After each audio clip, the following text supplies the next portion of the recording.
everybody, this is Sky. And when I want to know what's going on in the wonderful world of sports, I tune to Sports World Radio.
Hey, this is EAJ-Man from Autopsy Live and the Skype Pirates. When I want to make it look like I give a shit about sports, I tune into Sports World Radio with Jeff Escow. Jeff Doing my time. Doing my time. Got myself a problem. from San Diego. It's Sports World Radio. You've never heard a sports show like this. Oh, no, you haven't. Oh, blow me. You got it. Holy fucking shit. What in the hell is your major malfunction? Can't believe that goddamn son of a bitch did that fucking crap. Don't give me any of your shit. Right? Yeah, that's right. Those are your hosts, Jeff Escow and Sean Mann. Remember, those who can't play sports, talk about it. These two tell it like it is. Tune into Sports World Radio for the fastest hour of sports of your life. So here they are, the douchebags of sports themselves, Jeff Escow and Sean Mann. Hey, what's up, everybody, and welcome to Sports World Radio. How's everybody doing today? Glad everybody could be with me. Got a jam-packed show for you guys today. I am your host, Jeff Escow. Lots and lots to get to today. A wonderful sports weekend we had, so we're going to get right to it. Let's get all the particulars out of the way, and then we'll get on with the show. SportsWorldRadio.com is the place to listen to Sports World Radio each and every Monday through Friday right here on SportsWorldRadio.com, 3 p.m. on the East. 3 p.m. in the West, 6 p.m. in the East, and if you live in the Central... If you live in the Central, figure that out for yourself. Let's see if they can. If you like listening to the show, please do us a favor. Head on over to Facebook. That's facebook.com/SportsWorldRadio. Facebook.com/SportsWorldRadio. And like our Facebook page. Okay? Please like our Facebook page at Facebook.com/SportsWorldRadio if you haven't yet. We want to get a bunch more likes. We're trying to get those likes up. So like our Facebook page. And while you're doing that, head on over to Twitter and follow us on Twitter as well at twitter.com/SportsWorldRadio. That's twitter.com/SportsWorldRadio. 619-663-3715. That's 619-663-3715 is the number to get in touch with us here at Sports World Radio. If you're a Skype user and you want to get in touch with us here at Sports World Radio, that's Sports World Radio Show. Sports World Radio Show for Skype users. swrshow@gmail.com. That's swrshow@gmail.com is our email address to get in touch with us. Now, if you also want to ask us a question and you're hanging out at sportsworldradio.com, head on over to Spreaker.com. Listen to us on sportsworldradio.com, what you're doing right now. Head on over to Spreaker.com. Get yourself a free account. Type in Sports World Radio. The little show will show up at the bottom of your screen. Head on all the way over to the right and hit the bubble. Click on the bubble. And the chat room will open up for you. And you can ask us questions that way. Now, I know there's tons of people in the chat room all scared to ask us questions. Don't be scared. We don't bite unless you want us to. So head on over there and chat in our chat room at Spreaker.com. One more thing. If you're over at Sports World Radio, and even if you're not, there's a donate button over there. Go there during the commercial breaks or at the end of the show. Click that donate button and donate to Sports World Radio and help us keep us doing what we like to do here at Sports World Radio, and that's entertain you with sports talk. Now, with all the particulars out of the way, what do you say? Hey, we bring in that wacky co-host of ours, Sean Mann, the update man. What's going on there, buddy? I'm doing good, Jeff. Welcome, everybody, to Monday, March 30th, 2015 at 6:07 p.m. on the East Coast, which makes it 3:07 p.m. on the West. For everybody that lives in the Central, figure it out for yourself. Weather right now is very nice and cool. It's like in the 60s today out here in the land of potatoes, Idaho. How are you, Jeff, and how's everything going with you? Well, I was telling you during the commercial break, I just turned the freaking air conditioner off. So freaking hot out here, man. Yeah, it's freaking hot as heck out here. It's always like that, man. It's always freaking. It's been like we're in the middle of a heat wave. Well, hopefully we're at the end of the heat wave, so it's a little cooler than it was over the weekend. I'll tell you that much, but it's still freaking warm. Hopefully I'll make it through these 2 hours sitting in this box, because this box is going to get warm by the time the end of the show is. I just tell you that right now. No Josh today. Josh is in San Francisco and San Jose, still at WrestleMania. He is going to Monday Night Raw tonight, which starts about an hour and a half from now. So he's going to Monday Night Raw. We won't have him today, and he's flying home tomorrow, so we won't have him tomorrow. So Sean and I were talking. It's like the old days when it was just Sean and I. It's just me and Sean and the way it used to be before anybody else joined the team, wasn't it, buddy? Yeah, back in the old days. I remember those days very well. Back in the old days. Yeah, like a year ago. Before we started bringing everybody on, it was just me and you back in the old days. Back when you started, it was just me and you, my friend. Now look at us. We got all these people working with us now. Check it out. October of 2008, to be exact. You've been with me that long? October of 2008? That's right. Been with you since October of 08. It's going to be 7 years you've been with me?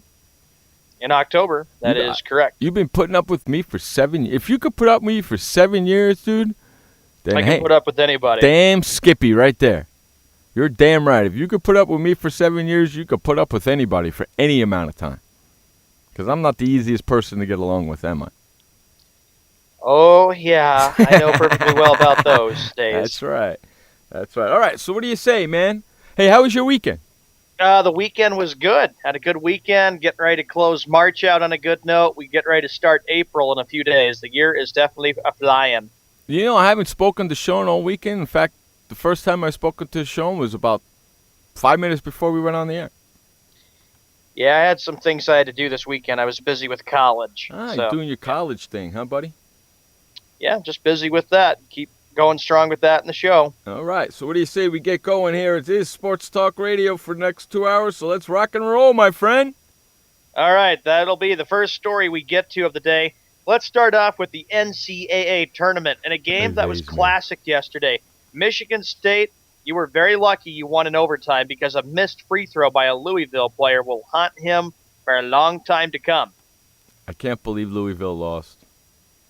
I watched the ending of that. I watched like the second half and overtime, and then I saw that they, when it was like 65-64, Michigan State. That's how I remember it, but I caught it at a good time. And tough loss for Louisville. Rick Pitino has done a great job with that program, but maybe that free throw told us that they just ran out of energy and just gave up. They had that game in control, but it was a back-and-forth battle. And give my props, too, Tom Izzo, because Tom Izzo returns back to the Final Four again. Nobody even had Tom Izzo and Michigan State getting to the Final Four. Kathy says it's 76 there in Florida and beautiful, and Shaba says it's sunny and 79 there in Mississippi. So it's beautiful all over except for where you live. Yeah, but we got some rain coming in probably tomorrow anyway. Okay, so in our Sports World Radio pool that we have on our NCAA tournament, Wes, that son of a bitch, Wes and Josh, the producer and program director of Sports World Radio, and Wes, a fan of Sports World Radio and a rep bastard candidate and winner, I'm sure, many of times, is tied for first place.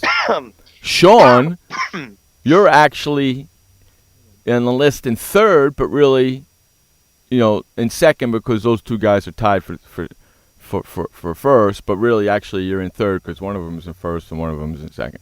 I'm all the way down to fifth, man. I went from first place to fifth like that.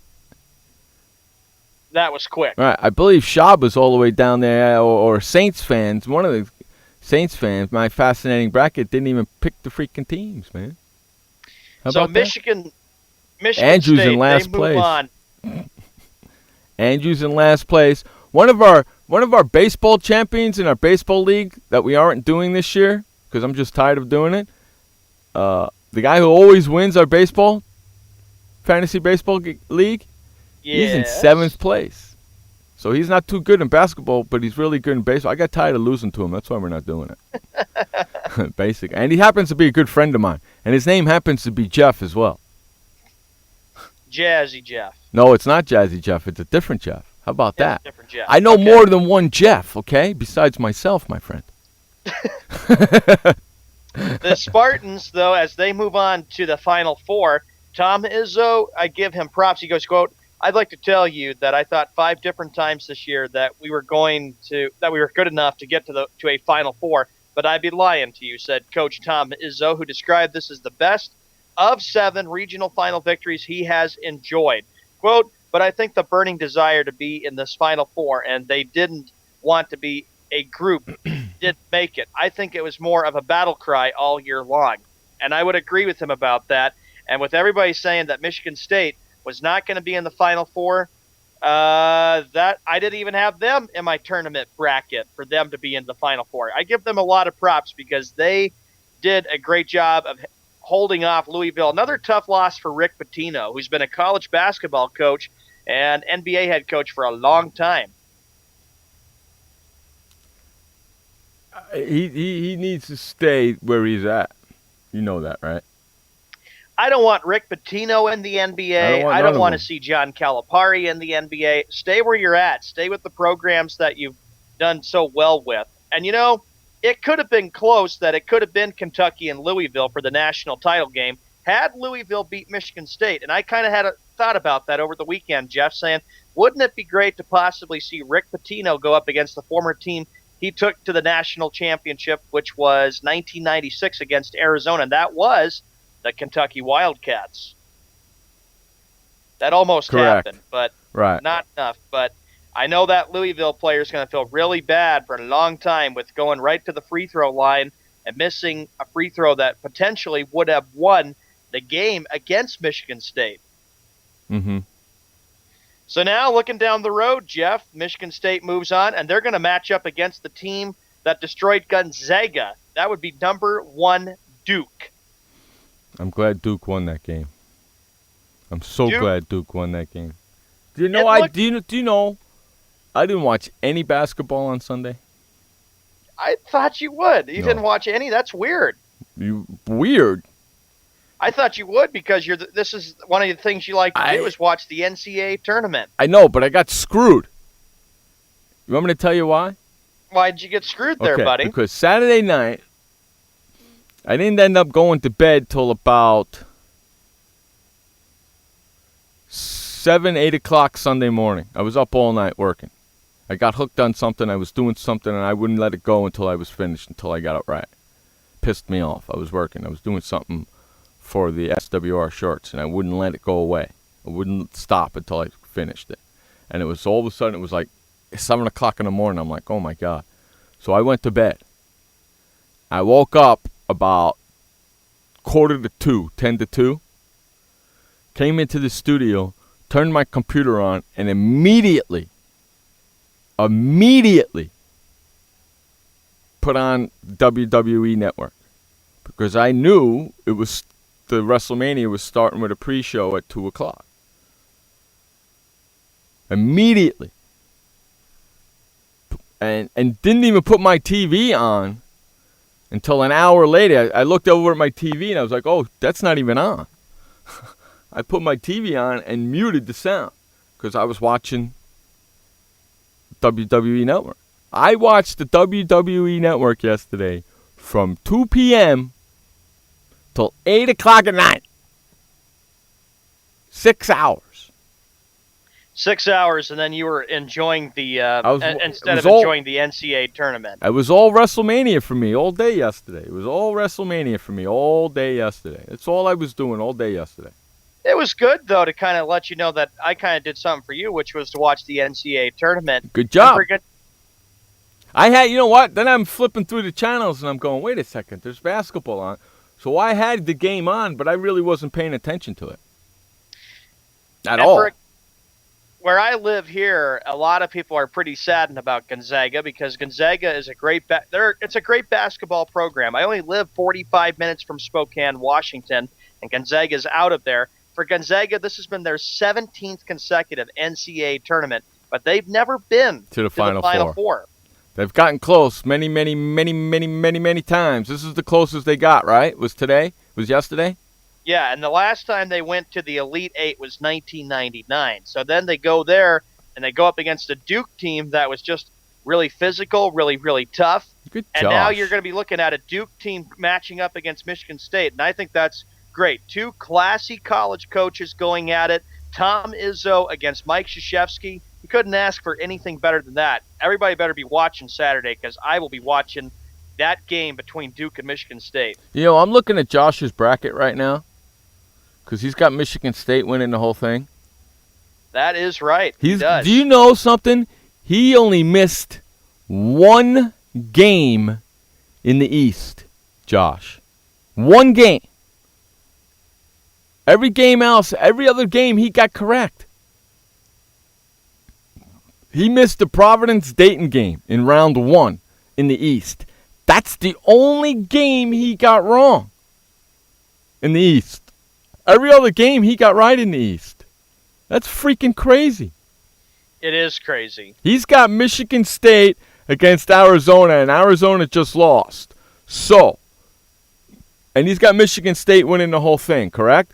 I'm looking at it. So he needs Michigan State to win, okay? Now I'm looking at Wes's because him and Wes are tied. Mm-hmm. He's got Duke and Kentucky in the finals with Kentucky winning. And he's got Wisconsin and Kentucky going against each other and Duke in there. The only Final Four he got wrong was Michigan State. He had Louisville in there. So he was kind of hoping that Louisville would win last night. He's got Kentucky winning, okay? And then you, because you're in third, you got to look at yours. You got Duke in there and versus Kentucky, and you got Duke winning. That's right. I have them winning by 1 point, maybe have a little bit of a memory from 1992 with Christian Leitner hitting that shot when he grabbed the ball when they had to throw it all the way across the court, not half court, but all the way across, and he caught it. And I want Duke and Kentucky because there is a lot of history between the two teams. They've had some great matchups in the NCAA tournament over the years. So here's how it goes. So here's the deal right now, okay? If Duke wins, you win. That's how it's going to happen, my friend. I'm telling you right now. I'd be lucky. I don't really win in the fantasy sports, but correct. I give it a try. if correct, you're right. If Duke wins this thing, you're going to win the pool. If Michigan State wins this thing, Josh is going to win the pool. Oh, Josh if Kentucky wins, we'll never hear the end of it. If Kentucky wins, Wes is going to win the pool. So we don't want Kentucky winning. No, I want to see Wisconsin beat them. I really do. I really want to see Wisconsin beat Kentucky. And speaking of Kentucky, as we talk about them, this is the next story that we get to. For the Kentucky Wildcats, it was either win and go to the Final Four or suffer heartbreak. And they were very close to suffering heartbreak. Notre Dame game a run in the hell. 68-66, I was like, holy smokes. Notre Dame game a run for their money, right? They did. Okay, I didn't watch that game either. I was watching something else. I don't remember what I was watching. That game was Saturday night, right? It was Saturday night. Correct. Down in Cleveland. You know what I was watching Saturday night? I was watching the WWE Hall of Fame Saturday night. So, Saturday night from 4 o'clock, I think it was 4 o'clock my time, 3 o'clock my time, to whenever, 4 or 5 hours long, I was watching the WWE Hall of Fame.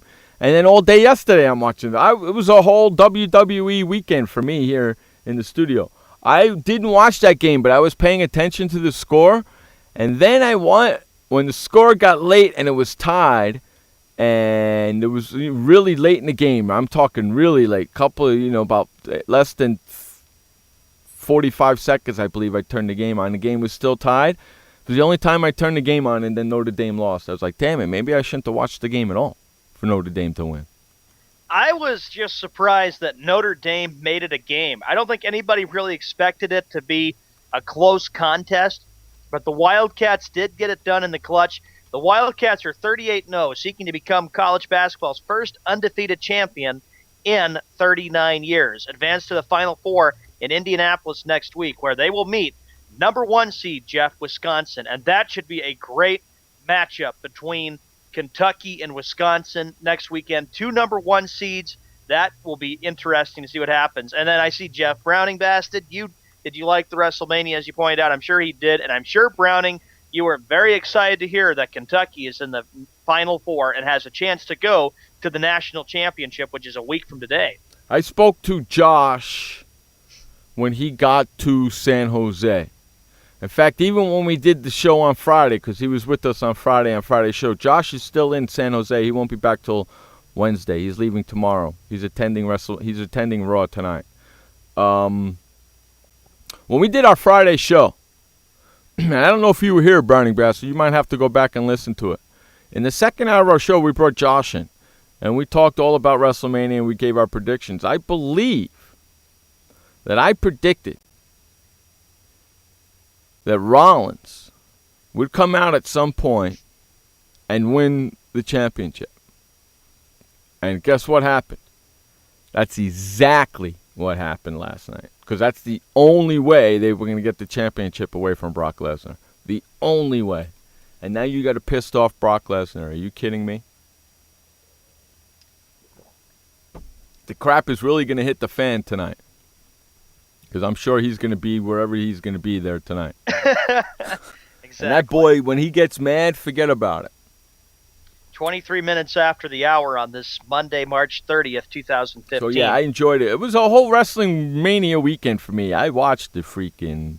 That's what I love about having the WWE Network. Brownie Bastard, did you get a chance to see the Hall of Fame? Go ahead, Sean. Yeah, we'll wait to hear back from Browning. And then another thing that Browning says, Wildcats, Wildcats, cats, cats, cats. Yeah, well, I know he's a big Kentucky fan.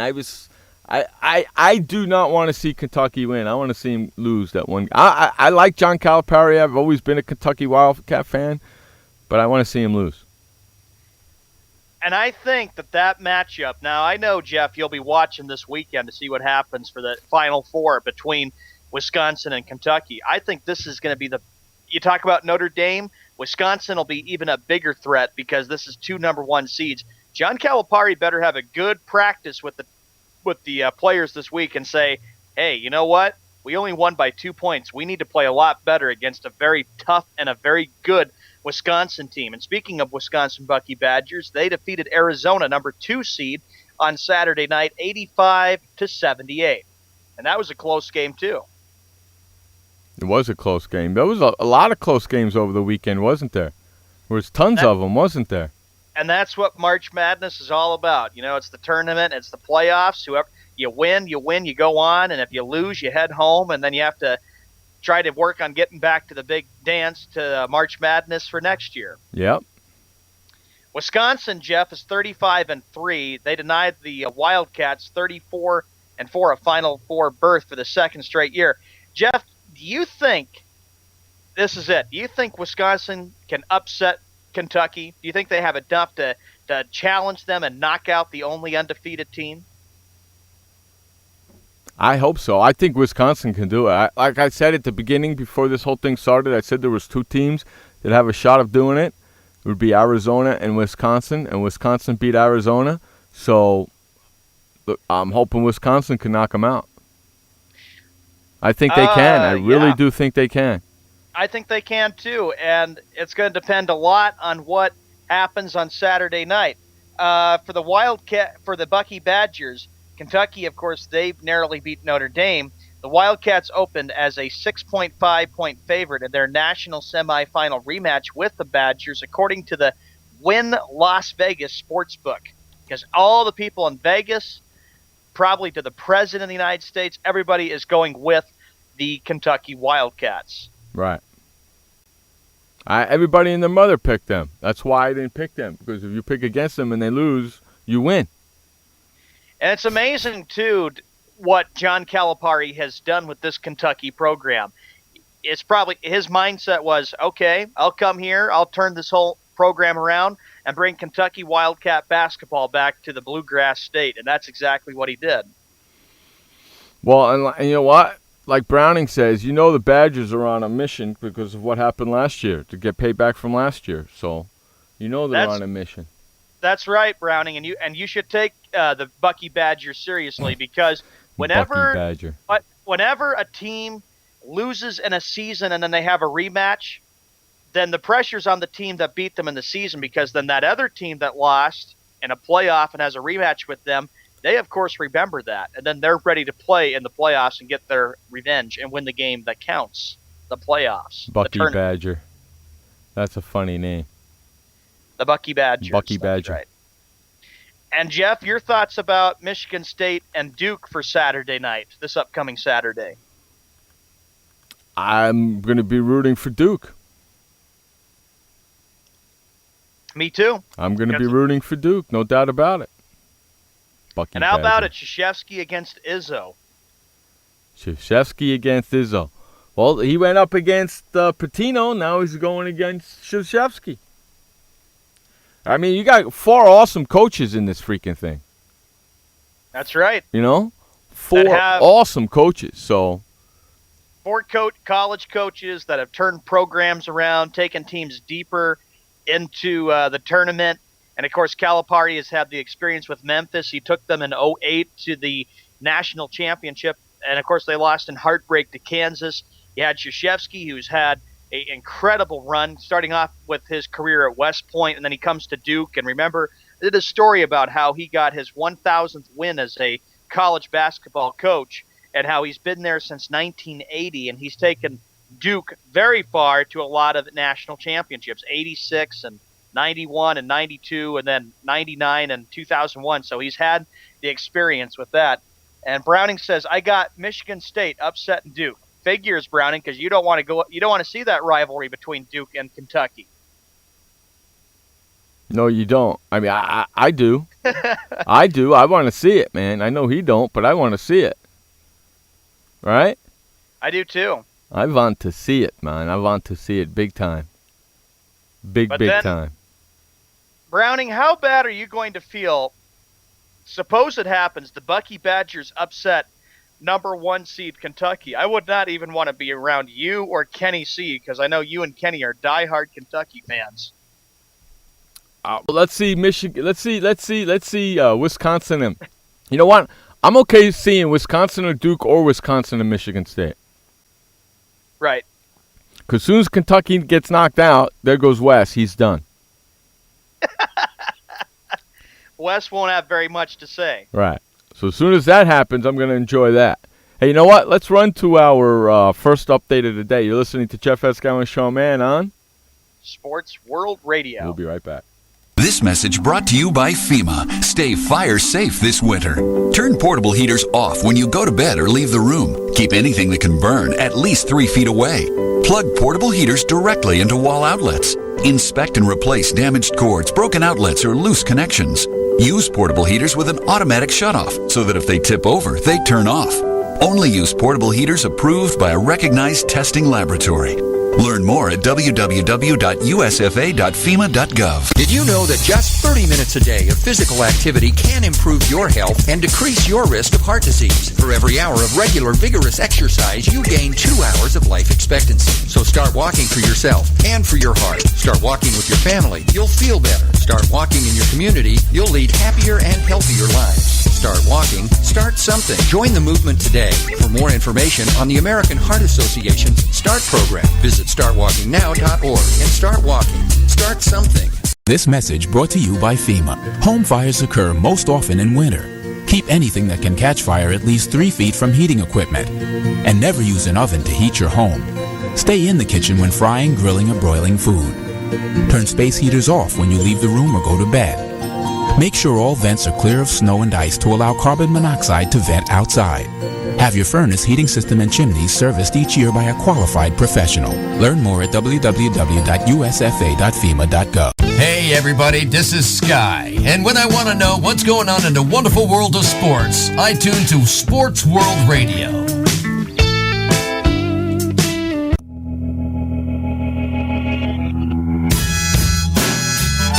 All right, welcome back to Sports World Radio. Jeff Escow, Sean Mann, bringing you the fastest 2 hours of sports talk each and every Monday through Friday right here on SportsWorldRadio.com. All right, Sean, where are we going next, buddy? All right, on Jeff, you wanted to know, Wisconsin's head coach's name is Bo Ryan. That's it. That's it. Bo Ryan. That's it. I couldn't. It was on the tip of my tongue, and I couldn't remember. I was talking to Sean about something during the break about Kentucky and Wisconsin, and you know what?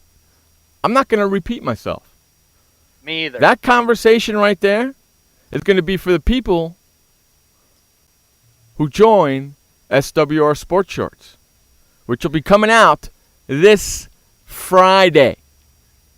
That's right. We are launching SWR Sports Shorts, which stands for Sports World Radio Sports Shorts.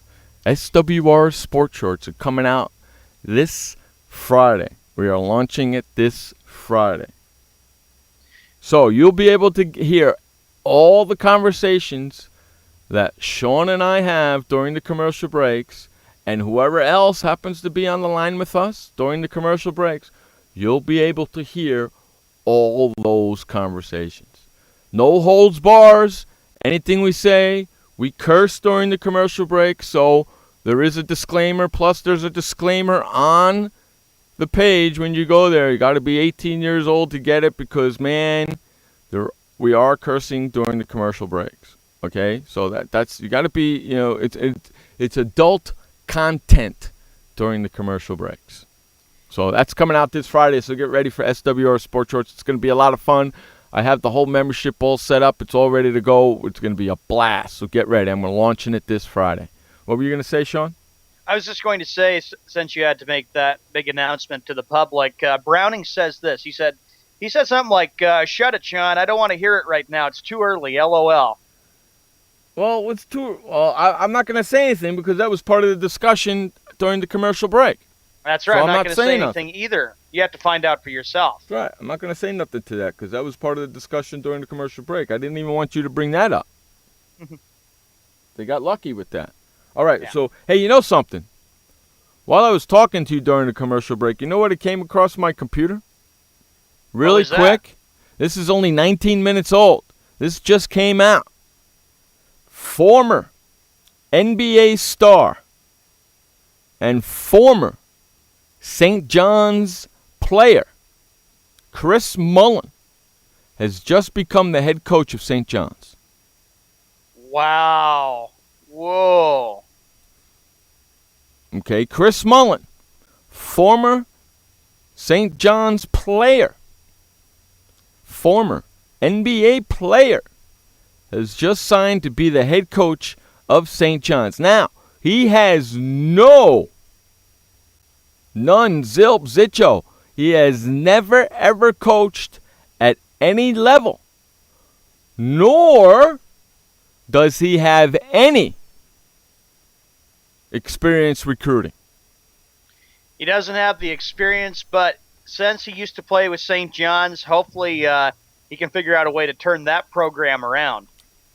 That's a big story, Jeff, and it's kind of surprising because I would always think that Chris Mullin was more of the NBA caliber than the college caliber. Well, it's a big risk for St. John's because he's never coached, doesn't have any recruiting experience. He's been working at ESPN as an analyst, and he also has been working at front offices of the Sacramento Kings and Golden State Warriors since his playing career ended in 2001. So he has none, zip, zelcho, no coaching experience. So, he has to hire assistant coaches that have head coaching experience in college basketball and recruiting experience.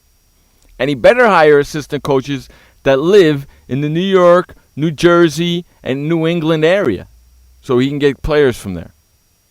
It'll be easy for him to walk into somebody's living room and say, listen, I played for St. John's. I know what it's all about at St. John's. Even though I have no coaching experience, I played there. I know what it is. I'm a former NBA player. I played on the Olympic team. I know how to play this game. It doesn't matter. I know how to play this game. And he does. He does. He'll be fine. But he'll have to get past the recruiting part of it. That's going to probably be the hardest part of it for him. The hardest thing for him will be learning how to recruit. That's the biggest responsibility. But it's a shock of a story. That's going to be something that's new for Chris Mullin. I like it.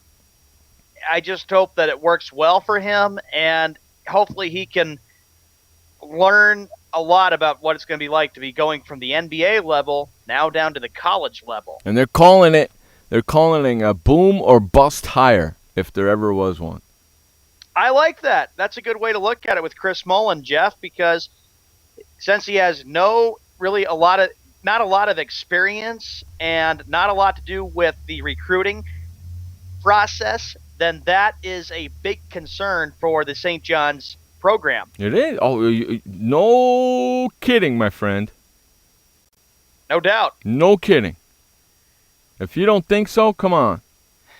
Okay? He led St. John's to a record of 31-4 record and a Final Four berth as a senior in 1985.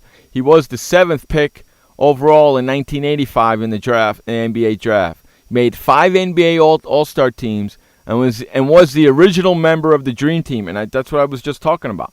So he has all the experience in the world. He has the experience playing the game. He has the experience of Dream Team. He has NBA All-Star experience. He has the experience of playing at St. John's. He knows exactly what it's like playing in Madison Square Garden, where they play a lot of their home games. So he knows all of that. The only thing, and he knows how to play the game. He probably has been coaching kids around, forever. He knows how to. I'm sure he's a point guard. He knows how to shooting guard. He knows how to coach. All guards know how to coach. He's a coach. He'll be fine. The recruiting side of it is going to be the hardest part for him. Agreed. Going to be the hardest part for him. So that just came across Sports World Radio and all the sports tickers that Chris Mullin is going to St. John's to become the new college basketball coach, since he used to be a player there. But that recruiting process, yet to be determined. We'll see how well he does with that. As we move on, Jeff, if you're ready, NBA, next story we get to. This is kind of the big one. The Indiana Pacers, as you know, they are a team that's battling it out with the Brooklyn Nets and the Boston Celtics for the last playoff spot. Indiana holds off Dallas last night, 104-99. Wow. That don't make Dallas happy, does it? Brooklyn? It doesn't make Dallas happy at all. Brooklyn's got the 8th seed now? Right now in the Eastern Conference, looking at it right now, Yeah. the Brooklyn Nets have taken possession of the 8th spot in the Eastern Conference. Boston. You're one game. You're one game behind Boston in the loss column. Brooklyn's 32-40 and Boston's 32-41. And I know you don't want them to make the playoffs. I know that. And that's true. I've said it on previous shows. The Celtics, I do not want you to make the playoffs because, A, you can go after a big NBA draft pick. B, you can see what's out there for the free agent market. And C, hopefully you could be a little bit better than what we've seen from last year and compared to this year. I'm proud of the way they've been playing, the Celtics have. They've been probably realizing, okay, if we don't get to the playoffs, I know how you are about ifs, Jeff, but if we don't get to the playoffs, then that's fine. At least we're trying to finish it up on a strong note. But the Celtics, no, they would easily get destroyed by Atlanta. It'd be better to have Brooklyn or Indiana go up against them. Then that would just make the Celtics better to try to come out there and do it. That's why I don't want to try to be too much biased toward the Boston sports teams and stuff, too, trying to practice that and limit that. Because right now you got all the other competitors. Like, if you look at it, the Eastern Conference is so weak. You got Atlanta 55-18. You got Cleveland at 48-27. Chicago's 45-29. Toronto 43-30. If you look at the Eastern Conference from seeds 1 through 5, those are winning records. Milwaukee is kind of slipped. They're 36-37. And like we pointed out with the Bucks, we were surprised, Jeff, to see that they were doing so well. Nobody even predicted it. The Bucks had a disastrous 15-67 season last year, and now look what Jason Kidd does. He goes to Milwaukee, and he turns that team around. The Bucks are a better team than they were last year. Which I'm shocked about. I didn't think he was going to do it this quickly. And we're getting very close to what I have been predicting and wanting to have happen. Miami, keep winning. You're 34-39. I want to see that matchup between Miami and Cleveland, and I really hope Miami upsets and knocks the Cleveland Cavaliers out. I'm sorry, Browning. I'm sick and tired of those Cavaliers and LeBron James. Well, that's what I'm praying for, too, man. That's what I'm praying on, too, my friend. I want to see Cleveland go down. I'm looking at it right now, and looks like it's going to be Cleveland and Miami in the first round, and I'm hoping so because I want to see them go down. And how big would this be? There's only, 9 games, 8 games left in the NBA regular season? It's getting close to the end. It's getting close to the end. It's getting close to the end. And then the fun begins with the NBA playoffs starting on April 18th. The season ends April 15th. Correct. We're getting about 17 days left. And then the playoffs start 3 days later, right? That's right. Yeah, they each get a freaking break. In the Western Conference, the Golden State Warriors, who would have thought this? 60-13. They have absolutely been sensational and phenomenal. They have a Z, which means they have clinched the conference. A Z. And I got your Z right here. And that's what everybody's saying. Can anybody beat the Golden State Warriors? Kathy, that's a bad thing to say on it. I disagree with you. I got to call you out on that, Kathy. We want to see Miami play Cleveland. That's a bad, bad thing to say. I don't understand it, Kathy, why you even think and want Miami not to make the playoffs. Everybody wants the Heat and the Cavs because everybody wants to see LeBron James go up against his former team, the Miami Heat, the team that helped him win 2 championships. And Jeff and I would like nothing better but to see Cleveland get knocked out in the first round. I would get a laugh out of that for a long time. I'll get a laugh out of it for days. Are you kidding me? You know? I know you don't like the Heat. I don't like them either, Kathy, but it's perfect for the NBA. It'd boost the ratings up. That's right. We need the Heat to win. Dallas, on the other hand, after losing last night, the Dallas Mavericks have dropped to the number 7 seed. And if they're not too careful, the Mavericks could actually drop to the number 8 seed because Oklahoma City Thunder is only a few games back of Dallas, Jeff. Yeah, I know. I see that. I'm looking at that, and I'm like, oh, man.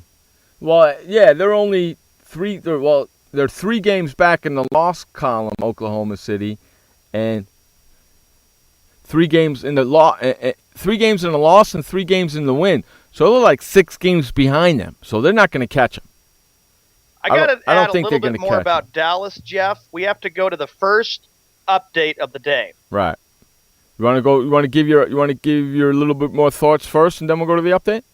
I'd like to give my thoughts about Dallas after the update. Okay, so let's run to the first update of the day. This update is brought to you by The Flipper. Head on over to flipperflipper.com and get your Flipper today. Never, ever, and I mean ever, touch your toilet seat ever again.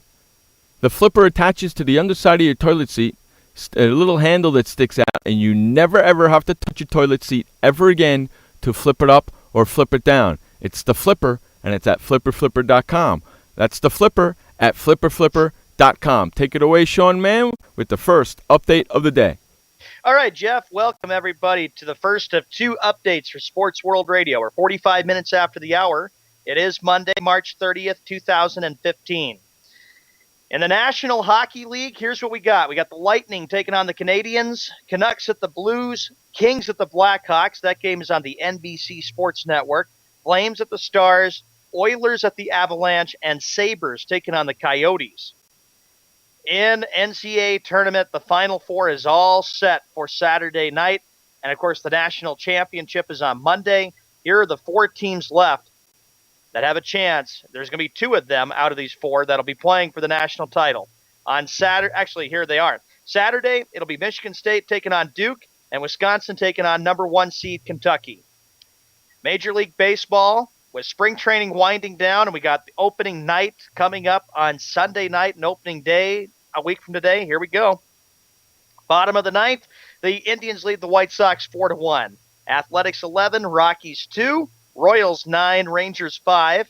The Cubs taking on the Giants right now. The Cubs lead 7-5. Padres lead the Reds 6-2. The Dodgers lead the Diamondbacks 4-2. And one final today. The Mariners over the Angels by a score of 5-3. In the Grapefruit League, the Blue Jays at the Astros right now, bottom of the 2nd inning. The Blue Jays lead 4-1. The Red Sox, they will host the Twins tonight as they're getting ready to close their spring training out. Not much for every other team. The Braves at the Tigers. That game goes to the Braves 4-2. The Pirates over the Phillies 18-4. Cardinals over the Nationals by a score of 6-2. And the Orioles Rays, that game ends in a tie at 6-6. The Mets 7 and the Marlins 1. In the NBA, here are the games that we have for tonight, 7 of them. Celtics taking on the Hornets, Lakers at the 76ers, Bucks at the Hawks, Rockets at the Raptors, Kings at the Grizzlies, Jazz at the Timberwolves, and lastly on NBA TV, it'll be the Suns taking on the Trailblazers. That is the final update for sports. Actually, that is the first of 2 updates for Sports World Radio. Update is brought to you by the Flipper at flipperflipper.com. When we come back from the commercial break and the update, more sports talk with Jeff Eskow and Sean Mann. I had PTSD. Once I was back from Iraq, I was distant from everybody in my family. We had a reunion of our unit, and you'd hear these spouses say, "Is your husband doing that? My husband's doing that too. I thought it was just us." And really understanding that, hey, this is a common experience. I learned more to listen to what he was saying, and that made it easier for me to understand where his pain was coming from. Warriors should know that resources are available. Learn more at realwarriors.net. Every parent wants the safest and healthiest products for their family. That's why I created The Honest Company. I was just a concerned mom with a crazy dream. A wish that there was a company that I could rely on that did all of the hard work for me. I'm Jessica Alba, and The Honest Company was my dream. LegalZoom has helped 1 million businesses successfully get started, including Jessica's. Launch your dream at LegalZoom today. Call us. We're here to help. Confusion ever someone or have sudden you trouble had speaking, understanding? Understanding trouble? Have you sudden have or speaking someone ever confusion? Have you ever had sudden confusion, trouble speaking, or understanding someone? It could be one of the 5 signs of stroke. Sudden weakness or numbness of the face, arm, or leg. Sudden trouble with vision in one or both eyes. Suddenly having trouble walking or difficulty with balance. Or a sudden intense headache that comes out of nowhere. If you or someone you know has any of these symptoms, don't wait. Call 911 immediately. You could make a difference in someone's life, someone you love, maybe even your own. It's late until, wait, don't too. Don't wait until it's too late. Time lost is brain lost.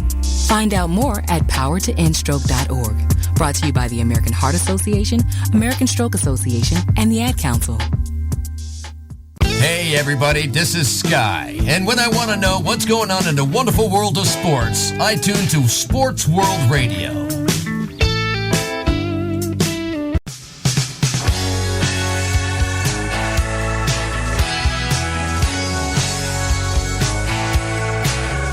Welcome back to Sports World Radio. Jeff Eskow, Sean Mann, bringing you the fastest 2 hours of sports talk each and every Monday through Friday, right here on SportsWorldRadio.com. 6 o'clock on the east, 3 o'clock on the west. If you live in the central, figure it out for yourself. I guess they can because they always show up. And in the mountains, who really gives a crap? I guess they can because they always show up. That's true. For the people in the mountain, they don't show up. Who knows? Yeah, they can't tell what time it is there in the mountain. It's the mountains. What do you expect from those people there, man?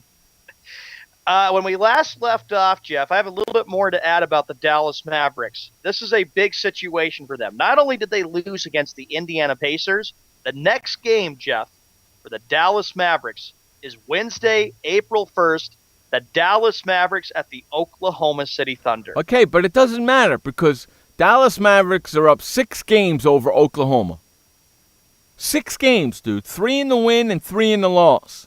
So it don't matter. You know what's going to happen if they lose that game? You know how many games they're going to be behind?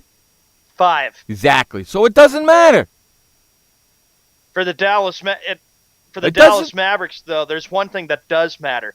They need to start finishing up the season really well. A few weeks ago, it's been back and forth for the I'm telling you the something. Western Conference playoff situation. I'm telling you something, Sean. It's this late in the season. This Western Conference is set. You got your 8 teams. They're going to stay right where everybody's at. Oklahoma 8th, Dallas 7th, San Antonio 6, Clippers 5, Portland 4, Memphis 3, Houston 2, Golden State 1. That is set. It's not going to change. And Shabba, I got to say this too. I still give props to the New Orleans Pelicans. They're not that far behind, but they need to win and really hope for a lot of things to go their way. They're 3 games behind in the win column and 2 games behind in the loss column. That's 5 games. Goodbye. And I know that everybody, the whole sporting media, is all happy about the Oklahoma City Thunder. I wanted Pelicans to get in there. I really did. I really freaking did, man. Because everybody's sick and tired of how they're blowing the Oklahoma City Thunder out of proportion. Yeah, it's not going to happen. About them. And I hate to say something, boys and girls. They're blowing this Oklahoma. Well, Oklahoma's screwed now. I hate to tell you that. they're screwed. They're done because even if they make the 8th seed, there's no way they're beating Golden State. There's no way. There's no way. They don't have Durant. They're not going to have Ibaka. See ya. Good night, Irene. Adios, amigos. See ya. As we used to say growing up in high school, back in Rockland County where I grew up, see ya, wouldn't want to be ya. Wouldn't want to let the door hit you on the way out. See ya, wouldn't want to be ya. Because that's what's going to happen. They're going to get knocked out. I wouldn't be surprised if it's a sweep. And I don't care if freaking what's-his-face scores 40 points. Westbrook. I don't care if Westbrook scores 40 points. Big deal. And how ESPN and just talks about that, and then I'm thinking of Jeff, and I was like, oh, Jeff is just sick and tired of hearing about Michael Westbrook. That's not Michael Westbrook. It's Russell Westbrook. Westbrook. Right? It's Russell Westbrook. I had to flip that name around. That's right. Matt Schaub says that he is likely to sign this week as we move to the NFL. To who? The New York Matt Schaub. Who's he going to sign with? There are 3 possibilities that he's looking at. The New York Jets, the Baltimore Ravens, and the Atlanta Falcons are among the teams interested in Schaub, who was released by the Oakland Raiders this offseason. Well, he'll be a backup for Baltimore for sure. For sure. Correct? Correct, for the Baltimore Ravens. And then either the Jets or the Atlanta Falcons are 2 other destinations he's looking at.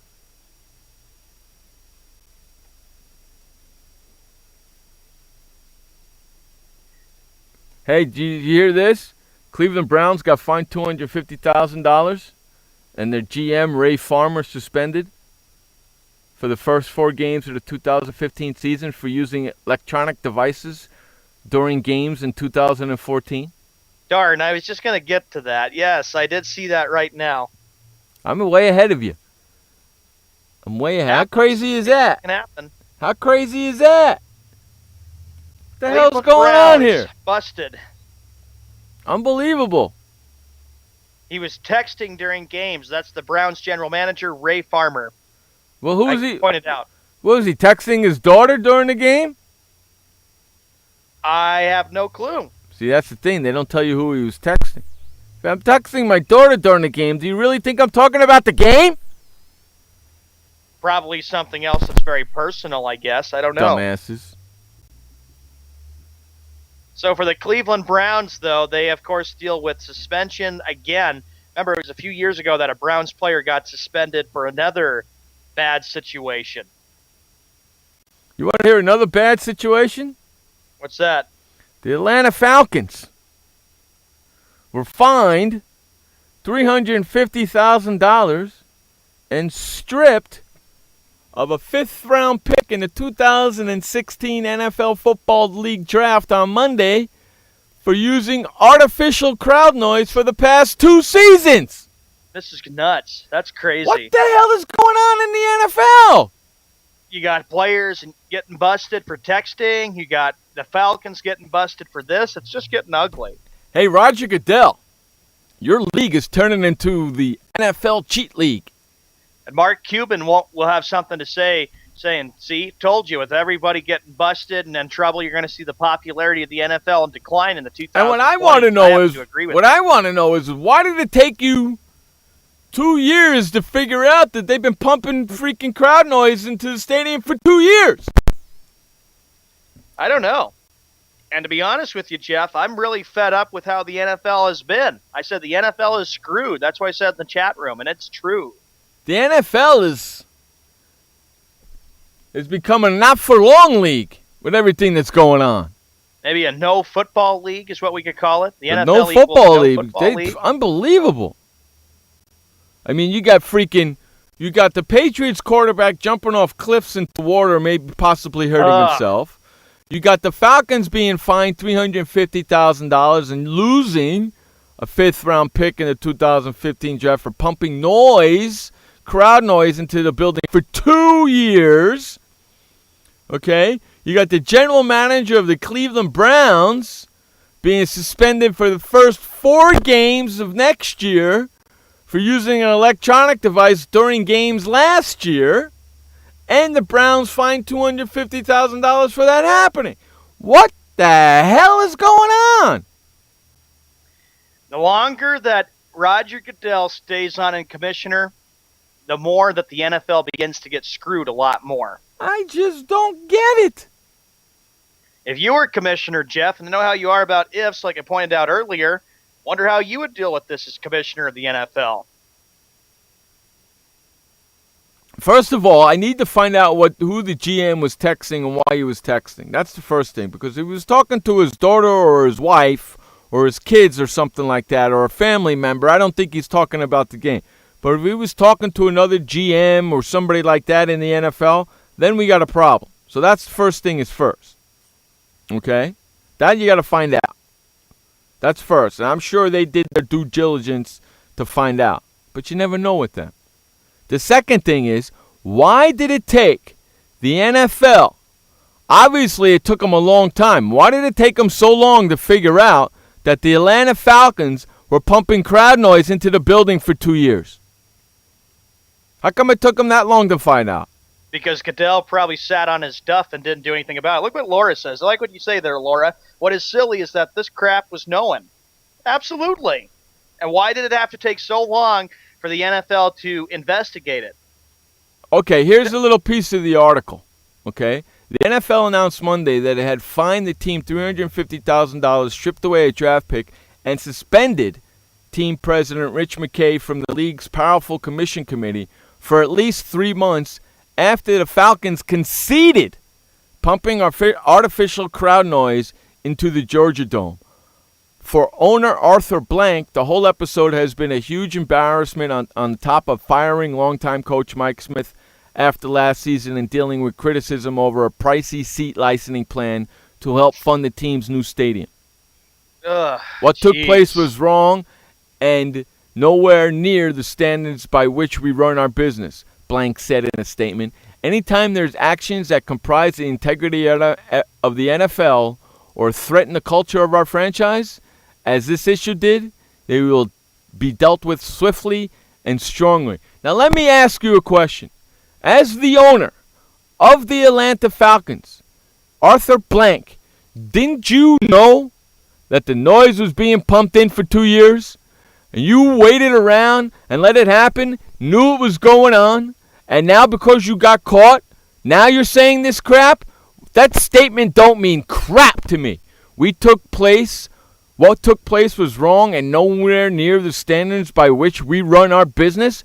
That's bullcrap because you knew about it. So don't give me none of that crap. You're the owner of the team. You know what's going on in your building with your employees and with your team. Do not tell me you did not know.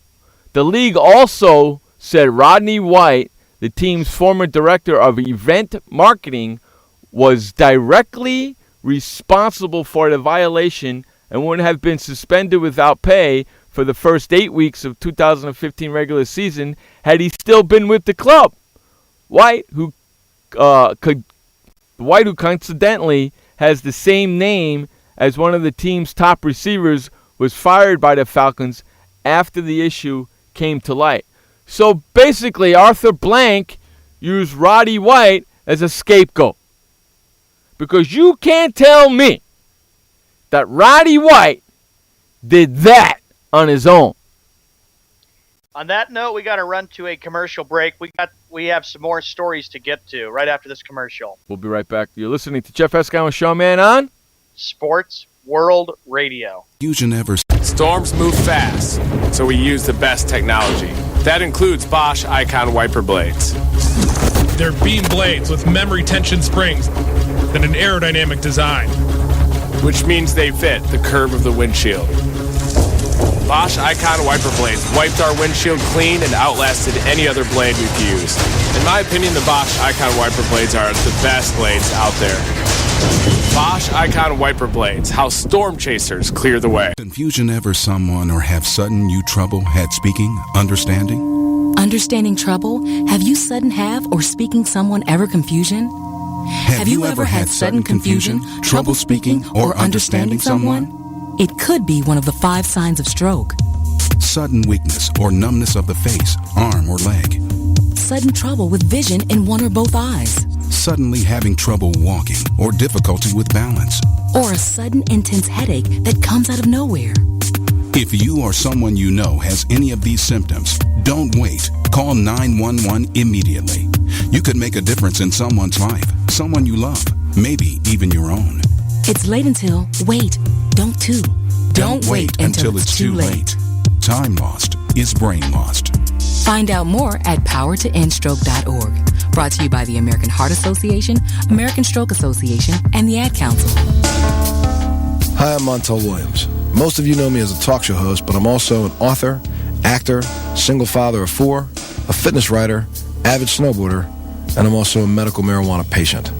Like many of the million people who are living with multiple sclerosis, I'm in pain every single day. And sometimes my nerves are so raw that if you brushed up against me in an elevator, I'd scream. I can't sleep at night from the pain, and sometimes the spasms in my legs are so intense they will wake me up throughout the night.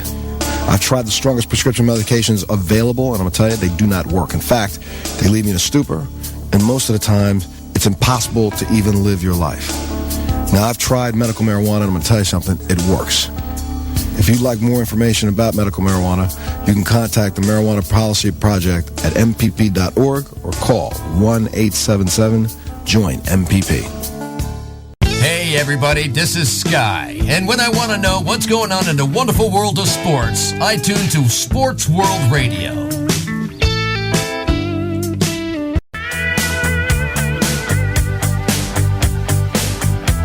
Welcome back to Sports World Radio. Jeff Pascal, Sean Mann, bringing you the fastest 2 hours of sports talk each and every Monday through Friday, right here on SportsWorldRadio.com.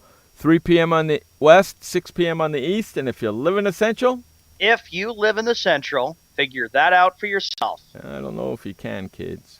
All right, so before we went to break, and Sean and I continued to talk during the break, so the people at the commercial break got to hear what we were talking about on the show, so this way they can, go back and listen to that part of the show if they wanted to. You can't tell me. And a little further down in the article, it says, our review also determined that the Falcons' ownership and senior executives, including team president Rich McKay, were unaware of Mr. White's use of an audio file with artificial crowd noise. Bull crap. I don't believe that. Arthur Blank, you are so full of it, and I have to say that you're definitely a rat bastard candidate this week, because since you kept this hidden this long, that's a bad thing to do. I don't believe. Spit the truth out, admit your mistake, and get your punishment over with. But instead, you waited this long. I don't know what's going on with the NFL, Jeff, but it certainly makes me sick that you're seeing players that are keeping things hidden, and then later on, they come out and they said, well, I did this, I did that. Tell the truth immediately. Let people know and admit your mistakes. Then you'll be off the hook. If you don't, it just gets bigger and bigger. And finally, the public's going to start knowing something about that certain story or situation later on. Exactly, man. Exactly. That's what I'm freaking saying. And you can't. Okay, let me ask you a question, Sean. Sure. Because I know all these fans are going to say, he didn't know, man. I'm going to prove to you right now. Does Jerry Jones knows what's going on in his building? I'm sure Jerry Jones would know what's going on in his Jerry building. Jones knows what's going on in his building. You can bet your sweet petunias he knows what's going on and coming out of his building, correct? Yep. You can't tell me Arthur Blank doesn't know the same thing. You can't tell me that. You cannot tell me that every owner does not know what's going on in their building during the football game. You cannot tell me that. You center the blame with the NFL commissioner, Roger Goodell. We all know what ended up happening last year when he didn't address the issues with Ray Rice and Adrian Peterson quickly. And then around September, you watched it, Jeff, and I did last year, and we had a conversation on the show about this too, about how Roger Goodell admitted that he didn't do a good job with handling these issues. He has to be better with handling issues with sexual assault, with rape, with gun violence, or whatever, to try to make sure NFL players aren't becoming criminals. Mm-hmm. And absolutely, Laura, this is what she says. They know damn well what is going on. Do. I like that. They sure do. You can't tell me that freaking Jerry Jones does not know what's going on in his building during the game. You can't tell me that any owner of any NFL team does not know what's going on during the game at their building. And how do you think it felt when Brady and Belichick a few weeks before the Super Bowl, and I'm speaking as an honest Patriot fan, had said that they had denied everything about deflated footballs, when in fact a lot of the public said they are cheaters, the Patriots are, that they were the ones that were using deflated footballs, but they denied it because, and then of course everybody in the whole public said, well, that's a crock right there. I didn't believe, Sean, I didn't believe him either. They basically threw the equipment manager under the bus. That is correct. And which was the wrong thing to do. Because you can't tell me that Tom Brady does not know the difference between an undersized inflated football and a regular size inflated football. You can't tell me that. He's a quarterback. He touches the ball every single play. He can tell just by the feel of the ball if it's undeflated or overdeflated. Every quarterback can. You can't tell me he can't. I don't care what you say, whether you're a fan of them or not. You can't tell me. And not just him. Not just him. Peyton Manning, Eli Manning, Tony Romo, Roethlisberger, what's his face out here? All of them can tell just by holding the football whether it's overinflated or undeflated. Every single good quarterback can. And once you know what's going on, don't wait until, just don't hold it in. Just let it out. Accept the blame, accept the punishment, get it over with, and learn your lesson. Hey, how scared were you? Simple. How scared were you when you saw him jumping off that cliff, Tom Brady? Very scared. He was putting his life on the line to take a jump off the cliff, and it also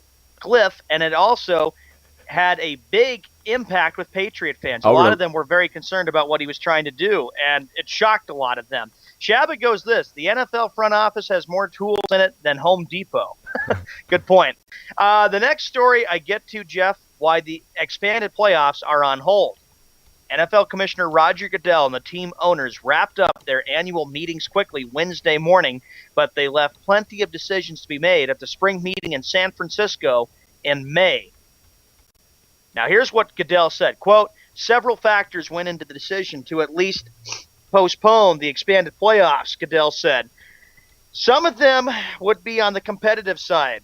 The last 2 years, interestingly enough, it's been inconsistent with our experience in previous seasons that the last 2 weeks, we actually would have had 5 less teams that would have still had to compete for playoff spots under the 14-team format than the 12. And that's a little bit counter-initiative due to the experience we had. Okay. I really hope, Jeff, that this falls through for the expansion of NFL playoffs, because you're talking about the Super Bowl possibly going all the way to maybe middle of February. This is just terrible. They're taking a page from MLB playoffs, which are going now to late October to early November, and from the NBA and the NHL. I've said time after time, shorten the playoffs. People are beginning to get so tired of having the expansion of this, and it keeps going longer and longer and longer. It's all money driven, dude. It's all money driven. A bunch of money hungry sons of bitches. What, $9 billion a year is enough for you? You want more? Yeah, it's like, and you know what? Jerry Jones, you know darn well he's going to come on out and he's going to say, I support this idea. He would be in favor of an expansion of NFL playoffs, since he's the one that thinks it's great to have an NFL team based in London, England. $9 billion a year that industry is, and you people want more freaking money? Stop being such money-hungry sons of bitches. I got an idea. How about do something for the fans for a change instead of doing something that puts money in your pocket? How about that? I have a question for you, Jeff, and everybody. Now, suppose the NFL makes this proposal. It goes through. They do 14 teams for the NFL. Could that possibly mean in the month of August to eliminate a couple preseason games? You know what? That's a good question. How many teams go to the playoffs? 12, you said, right? 6 from the AFC and 6 from the NFC. 12. I want to see the 12 best teams in the NFL. I don't care if you get 8 from the NFC and 4 from the AFC. I don't care if you get 10 from the NFC and 2 from the AFC. Put the 12 best teams in the playoffs. How about that? None of these teams with below 500 records. Exactly. How about that? Because this season is so short, put the freaking damn best 12 teams in the NFL playoffs. Who cares who they are? Take the 12 best records and stick them in the playoffs. Done. Okay, the last 4 of the wild cards. You're finished. Hello? It's a bad idea from day one. I don't even like it at all because with the expansion of playoffs, I agree with you, Jeff, because last year you had a Carolina Panthers team that went 7-8-1, clinched their division, made the playoffs, and I was like, oh, and this is just not right. Seattle was 7-9, and that was in 2010. They made the playoffs with that record, and then, of course, they lost to Chicago. It's just a bad situation to put teams below 500. That just tells me one thing. The NFL does this. It just gives the advantage to the below 500 teams to get in there. Every damn league. Every damn league is all freaking money hungry. You say, oh, our fans are the best, fans this, fans that, fans this. Stop raising the freaking prices and do something for the fans for a change. I know, Jeff, you had been ripping this story for years about the expansion of the NFL playoffs, and you'd been really sick and tired of the fact that, sick of it, man. Remember the first team that was 7-9, and that was Seattle. They made the playoffs, and the Giants had a good record. They were 10-6. They should have been in the playoffs. The Patriots, they were 11-5 in 08, should have been in the playoffs. But I like what you're saying. Take the teams that have the winning records. The best records. Just take the best 12 records. Who gives a crap what the teams are, what division, what league they're in, AFC, NFC. Just take the 12 best freaking records and let's go to town. Because you know what you're going to get? You're going to get freaking great football games. Or would they consider maybe taking 2 games off the regular season schedule? That's another possibility. Just leave Meaning the schedule. That you go from 16 to maybe to 14 No, I'm games. okay. I'm okay with 16. I'm not okay with 18. Okay? I'm not okay with them expanding the playoffs. I'm not okay with them expanding the games. What that tells me is they want more money. That's all that tells me is they want more money. We got some more to add with this story. We'll be right back after the commercial break. You're listening to Jeff Escow and Sean Mann on Sports World Radio. This message brought to you by FEMA. Home fires occur most often in winter. Keep anything that can catch fire at least 3 feet from heating equipment. And never use an oven to heat your home. Stay in the kitchen when frying, grilling, or broiling food. Turn space heaters off when you leave the room or go to bed. Make sure all vents are clear of snow and ice to allow carbon monoxide to vent outside. Have your furnace, heating system, and chimneys serviced each year by a qualified professional. Learn more at www.usfa.fema.gov. This message brought to you by FEMA. Be fire safe during the holidays. Only use decorations that are non-flammable or flame retardant. Check holiday lights each year for frayed wires or excessive wear. And do not link more than 3 strands. Never leave a burning candle unattended. Consider using battery-operated flameless candles which look and smell like real candles. If your celebration includes a natural tree, keep it away from any heat source or exit. Water your tree daily to keep it from becoming dry.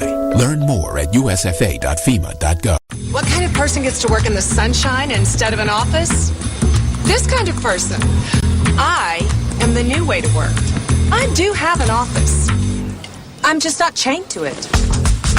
It's a Regis office at one of the nicest addresses in the city.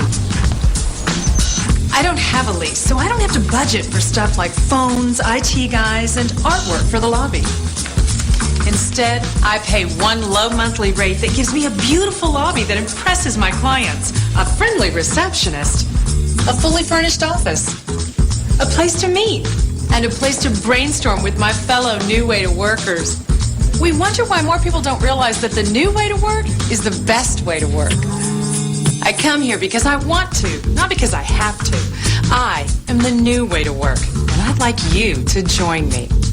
Start now and get 1 month free. Call 1-800-OFFICES or visit regis.com/TV.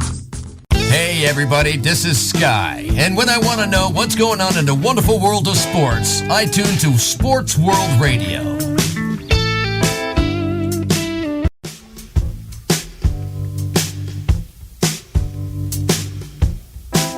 Welcome back to Sports World Radio. Jeff Escow, Sean Mann, bringing you the fastest 2 hours of sports talk each and every Monday through Friday right here on SportsWorldRadio.com. 6 on the East, 3 on the West. You live in the Central like Josh does? You live in the Central, figure it out for yourself. Damn, Skippy. All right, so just to let everybody know, because I know you people are probably waiting for it, but it's not going to happen today and not going to happen tomorrow. There will be no Skippy bash hour today or tomorrow. Not till Wednesday until Josh gets back. All right, Sean. All right, Sean. So where are we going next, buddy? Okay, 18 minutes after the hour, we were talking about this with the NFL. With the NFL deciding to expand the playoffs, expect things to get very, very interesting when the month of May comes, when the NFL owners will meet again to discuss this possible idea with the expansion of the NFL playoffs with 12 teams up to 14 teams. I don't like that at all. I don't want to see 14 teams. I know, Jeff, if you were an NFL owner, you would be against this from day one. Yes, I would be. Even as an owner, I would be. And then I was saying in the chat room, you would be thinking about this factor too. The NFL could decide to possibly do this, which I haven't heard anything on the story about that too, which means they could eliminate 2 preseason games, play 18 games, and then start with the 14 teams for the NFL playoffs, 7 from the AFC and 7 from the NFC. Right. And I'm like thinking, yeah, great job, Roger Goodell. That's really looking after the safety of the players. Especially, think about it. You have to realize with 18 games, you would have Sunday, Monday, Thursday, and then when Saturdays came, that would be around, probably around middle December. That's just way too long. Way too long. Way too long, and I'm tired of that. The second topic that created a stir was the owner's decision not to endorse Bill Belichick's proposal to put replay cameras on goal lines and other strategic sideline locations. The motion was tabled until May. Till May. So, Jeff, what do you think of Bill Belichick? He was saying we could put replay cameras on the goal lines and other strategic sideline locations. They could. They can. They could put pin cameras in those orange cone thingies. They sure can. They could. They can even put cameras on the goal line in the ground if they wanted to. It's an idea to try to give the NFL more advance and replay to check to make sure that a player crossed the goal line to get in for the touchdown. Mm-hmm. They could put cameras in the orange cones facing the goal line on both sides really easily. That's a good idea. Really easily. So don't give me no crap. And you know what they should really start to do? What's that? Is put the pin cones on the first down markers as well. Good point. Yep. Dumbasses. Why do I got to think of everything? Except get rid of the NFL playoff proposal with 14 teams. I could fix the NFL for you easily, but they won't let me because they know I'm right. The next story we get to, Demaryius Thomas has decided that he is going to skip workouts with Peyton Manning and the Denver Broncos. The Broncos, who designated Thomas as their franchise player earlier this month, opened their off-season program on April 13th. Yeah, he's not happy, is he? He's not happy that he's freaking... And that is a concern and a big problem with Demaryius Thomas not being happy with the Denver Broncos. Could it be because of a relationship between Gary Kubiak and Peyton Manning? I don't know. And remember, this is, to me, we've said it before, with Peyton Manning coming back one more year with the Denver Broncos, it's going to tell me one thing, that this is it for Denver. They do not get this done this year to win the Super Bowl. The legacy of Peyton Manning in Denver is a bad situation to go out. Manning can be happy. He's a Hall of Famer, Peyton Manning is, Jeff, but with only one Super Bowl. I know Peyton Manning will think to himself, I should have won more Super Bowls. I was the guy who took the Colts deeper in the playoffs, and I did the same thing with the Denver Broncos, but we just didn't get it done. That's what Manning's mindset will be. He's not going to get it done this year either. I told you the Broncos won't win a Super Bowl with him as their quarterback. So far, I've been right. 3 times, 3 for 3. That's right. I'm going to be right this year, too. I bet you Peyton Manning's not happy with Demaryius Thomas right now. I believe so, too. Hey, any news about Jameis Winston going to the NFL draft? Do we know if he's still not going? I have not found anything about Winston going to the NFL draft in Chicago. Remember, it was his dad that came out and said he would not be attending and he would be spending it with family and friends. No more. We haven't heard anything since then, right? No. As I like to see, if they're predicting him to be the first pick, I like to see that. And see him go to the Tampa Bay Buccaneers. That's who they would really like to have. And Jameis Winston wants to stay in Florida. You can tell because of what he did with the Florida State program and how he could hopefully try to turn the Buccaneers around, and Tampa Bay could be maybe a better threat in the NFC, but hard to say. We all know the history with quarterbacks who go from the college level to the NFL level that become boom to bust. Boom to bust. Well, yeah, I don't think he's going to. I don't think they're going to do anything anyway. And then you wonder, too, Jeff, with Peyton Manning going back to the Broncos. They don't get it done this year. What is the coaching status going to be for Gary Kubiak? Now, you do know that Elway hired him. Manning retires. Does Kubiak stay on for the next few years, or is Elway going to start saying, another few years, I'm going to let him go and find another head coach? I don't think so. Why would they? I don't think so either. And why would they? I don't know, and I don't think it would happen because Kubiak and Elway have got a very good friendship, and Kubiak was the offensive coordinator for Denver. Correct. I don't see. Personally, I don't see those two getting along. I don't even see. If they don't win a Super Bowl this year, I don't see Manning coming back for his 5th year at all. So this year is either bust or not. This year is Super Bowl or bust for them, I bet you. Because he's retiring after this year. He's not going to go to his 5th year.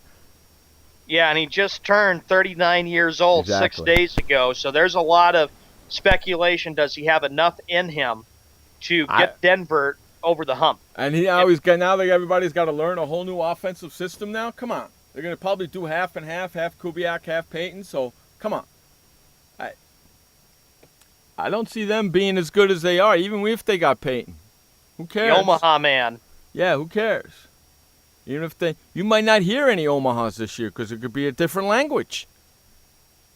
It could be a totally different language in Kubiak's system. You know what I mean? Correct. You might hear, instead of Omaha, you might hear Allstate. Allstate or something. You're right, or a different tone or a different saying. Instead of Omaha, you'll hear Allstate. Or instead of Omaha, you'll hear freaking, I don't know, a different city maybe. You know? Maybe instead of Omaha, he'll say a Cornhusker. Who knows? It could be totally different verbiage. That's why I'm kind of shocked that Demaryius Thomas ain't going.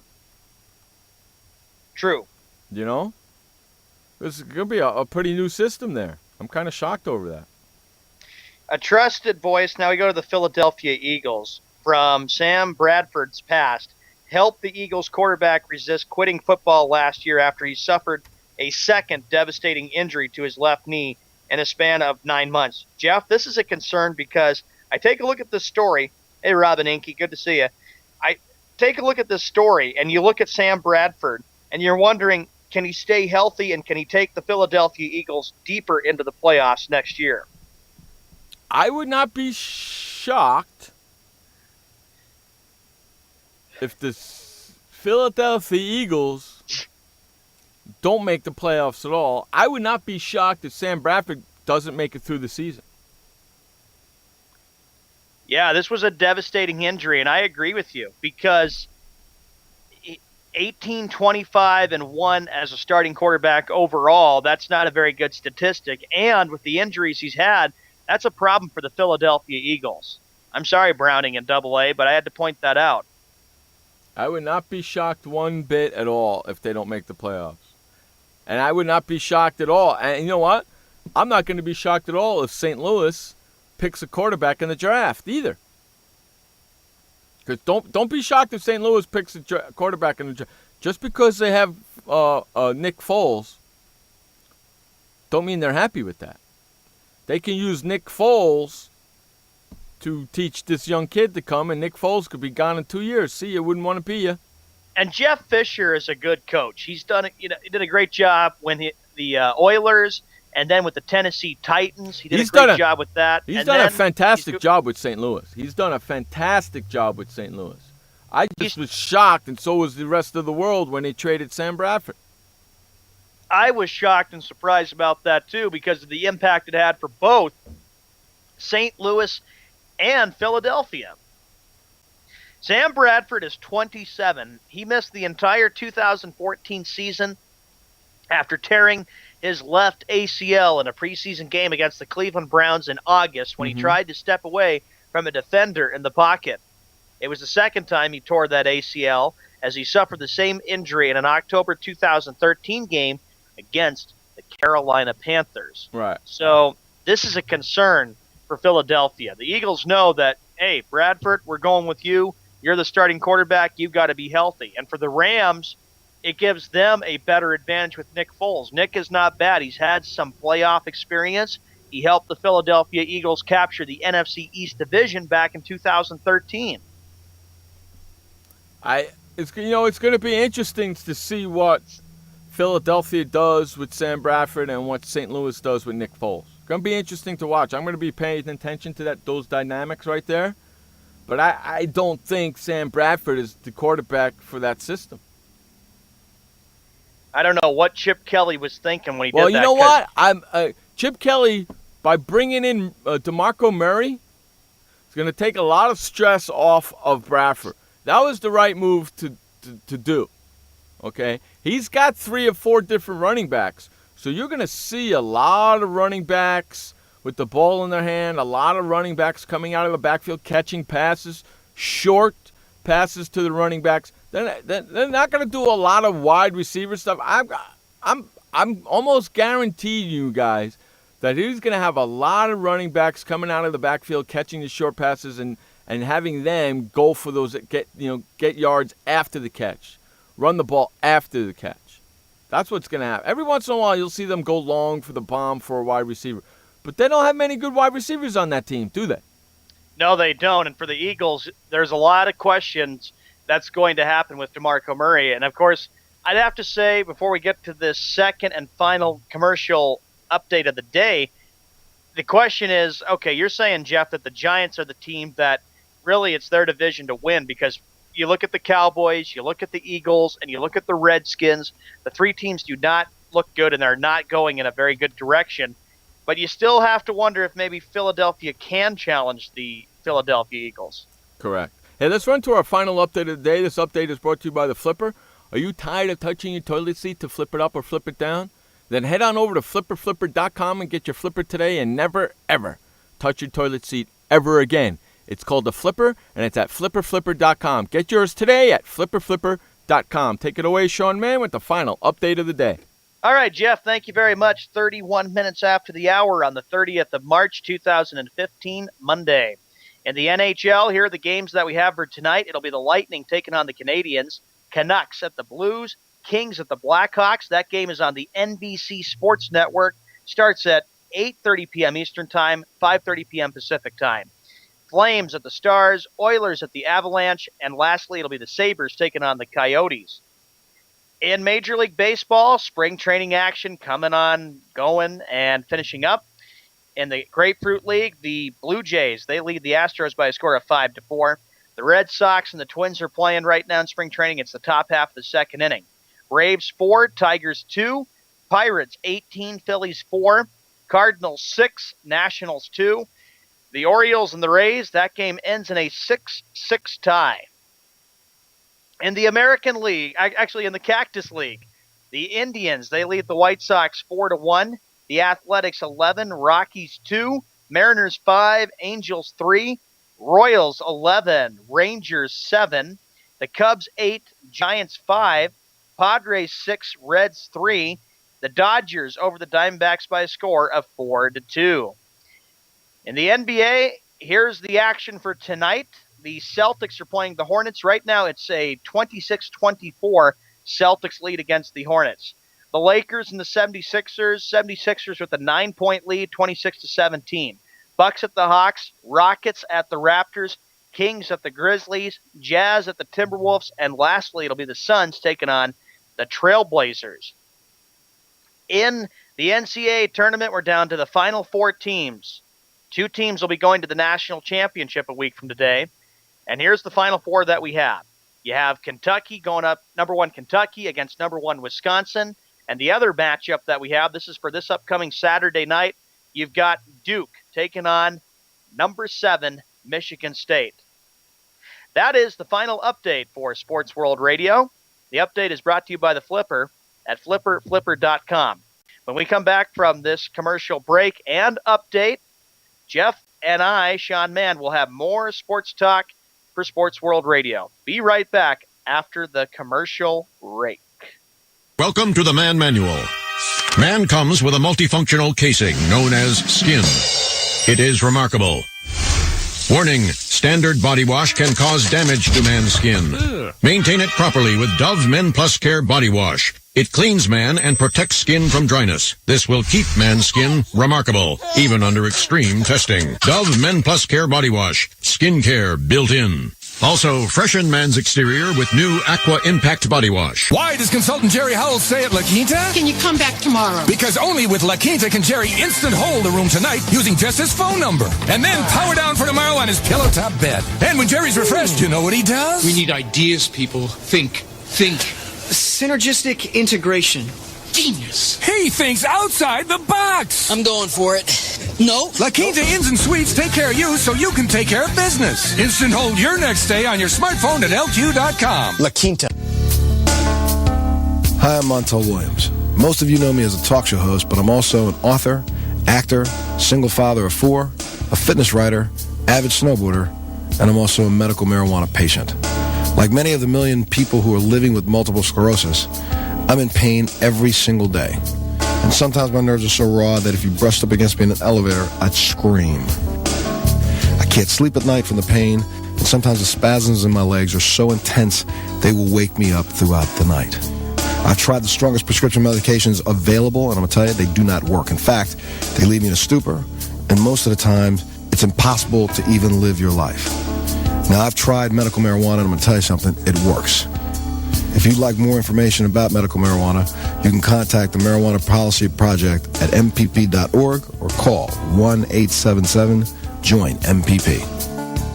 Hey everybody, this is Sky, and when I want to know what's going on in the wonderful world of sports, I tune to Sports World Radio.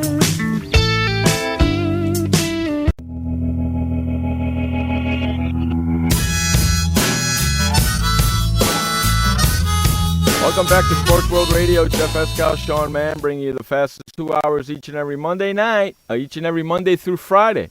It is Monday night.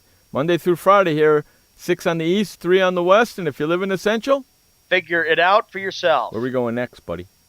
All right, we stick with the Philadelphia Eagles. Miles Austin has decided to join the Philadelphia Eagles. He signed a 1-year contract.